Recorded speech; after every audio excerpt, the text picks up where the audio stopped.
வீட்டில் ஒரு குழந்தை பிறந்தோடனே ரொம்ப சந்தோஷமாக இருக்கும். ஒரு குழந்தையோட ஒவ்வொரு பிறந்த நாளையும் ரொம்ப சிறப்பாக கொண்டாடுவோம், எல்லாரையும் கும்பிடுவோம். ஆனால் ஒரு சில நேரம் என்ன ஆகுதுன்னா, அவங்க வந்து ஒரு பள்ளி படிக்க முடிச்சோன்னே என்ன ஆகுது, பர்த்டேனா அவங்க ஃப்ரெண்ட்ஸோட கொண்டாடணும் அந்த மாதிரி போயிடுறாங்க. அதுவும் இப்போ வந்து ஒரு மேடை நாட்டு கலாச்சாரப்படி இல்லையா, வருஷத்துக்கு ஒரு நாள் ஃபாதர்ஸ் டே, வருஷத்துக்கு ஒரு நாள் மதர்ஸ் டே, சிஸ்டர்ஸ் டே, விமன்ஸ் டே, அந்த மாதிரி ஒரு அந்த கலாச்சாரம் அன்னைக்கு ஒரு நாள் பார்த்து அவங்க வாழ்த்துனா போதும். அந்த மாதிரி இப்பவும் எப்படி ஆரம்பிச்சாங்கன்னா, ஒரு வாட்ஸ்அப்பில் ஒரு வாழ்த்து, ஒரு ஃபாதர்ஸ் டேவா காமனாக ஒரு வாழ்த்து, அந்த மாதிரி தான் இப்போ போயிட்டு இருக்கும்போது நம்முடைய சம்மனாரோட பிள்ளைகள் வந்து அவரோட அப்பாவுக்கு வந்து இந்த 85வது ஆண்டு விழாவை சிறப்பாக கொண்டாடுறது வந்து எனக்கு ரொம்ப சந்தோஷம். அவரோட பிள்ளைகளையும் அவரோட குடும்பத்தார்களையும் வாழ்த்துது. இது வந்து ஒவ்வொருவரும் பெரியவர் ஆகும்போது அவங்களுக்கு ஒரு தன்மை வந்துடும், எல்லாரையும் பார்க்க வேண்டிய ஒரு ஆசை எல்லாமே இருக்கும். இந்த மாதிரி ஒரு அற்புதமான ஒரு வாய்ப்பை எடுத்து கொடுத்தவர்களுக்கு என்னோட நன்றி. நம்மளோட உங்களுக்கு எல்லாருமே ஒரு சயின்டிஃபிக்காக சொல்லணும்னா, நம்ம உடம்புல வந்து ஒரு 23 ஜோடி குரோமோசோம்ஸ் இருக்கு. நம்மளோட நிறம், நம்மளுடைய உடல் அளவு எல்லாமே அதுதான் நிர்ணயிக்குதுன்னு சொல்லுவோம். ஆனால் இது வந்து சயின்டிஃபிக்காக சொல்றது குரோமோசோம்ஸ் வந்து எல்லாமே அப்படியே டிஎன்ஏஸ் தான் எல்லாத்துக்கும் காரணம்னு சொல்றோம். சில சமயம் வந்து இப்போ என்ன சொல்றேன்னா, சில வியாதிகள், சக்கரை வியாதி ஆகட்டும், சில கேன்சர் ஆகட்டும், எல்லாமே வந்து ஜெனட்டிக்காக வருது அப்படின்னு சொல்லுவோம். ஆனால் நம்மளோட பண்பாட்டு கலாச்சாரம் படிக்கையா நம்ம எல்லாருக்கும் வந்து அந்த ஒரு பதிவுகள் இருக்குது. அந்த ஒவ்வொரு குடும்பத்திலையும் அந்த டிஎன்ஏ சாப்பா இல்லையா, எல்லா குணமுமே தொடர்ந்து வந்துகிட்டே இருக்கும். அதை வந்து மாற்ற முடியாது. ஒரு இப்போ சொன்னோம்னா நமக்கு ஒரு சொல்லுவாங்க, இந்த பிறவியை நாம கற்ற கல்வி வந்து 70க்கும் ஏமா குறைக்குன்னு சொல்லுவாங்க. என்னன்னா 7 பிறவிலையும் தொடர்ந்து வரணும்னா நீங்களே பெறணும்னு இல்லைங்க, உங்களோட சந்ததி மூலமா அது வளர்ந்துகிட்டே இருக்கும். அந்த கல்வி வந்து வளர்ந்துகிட்டே இருக்கும்.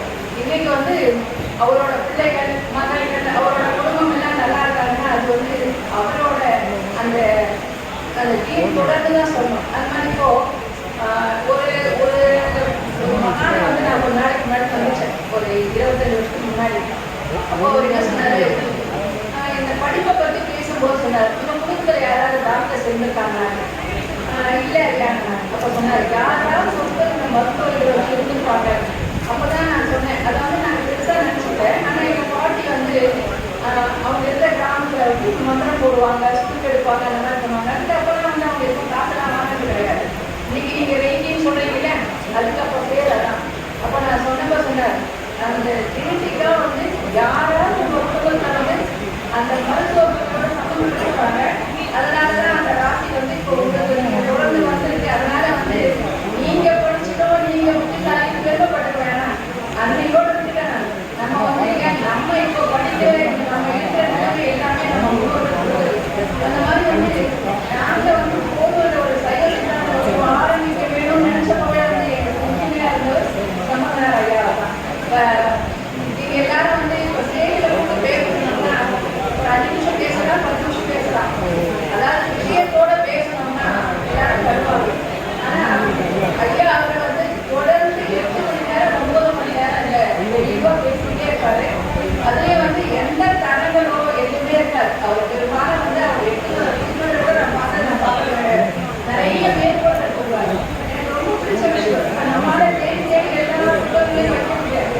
ஆனால் அவரோட வசத்தை நம்ம கேட்கும்போது இல்லையா, அவர் வந்து நிறைய விஷயங்கள் சொல்வார்.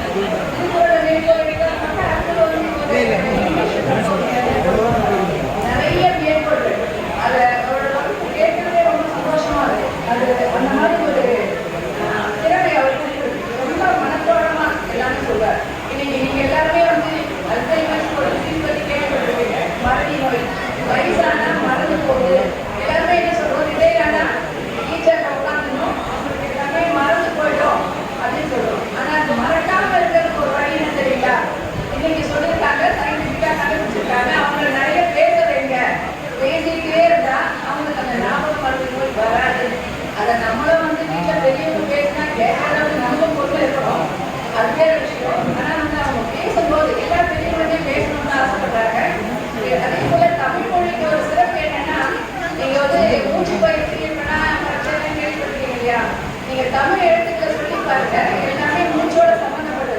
தமிழ் பேசுறவங்க நீண்ட காலம் உயிரோட நல்லாவே இருப்பாங்க, நல்லா தமிழ் பேசுவாங்க. ஐயா வந்து 85 வயசு இப்படி ஆக்டிவா இருக்கிறதுக்கு ஒரே காரணம் அவர் பேசுற தமிழ். நான் எப்பவுமே அவர் சொல்றேன்,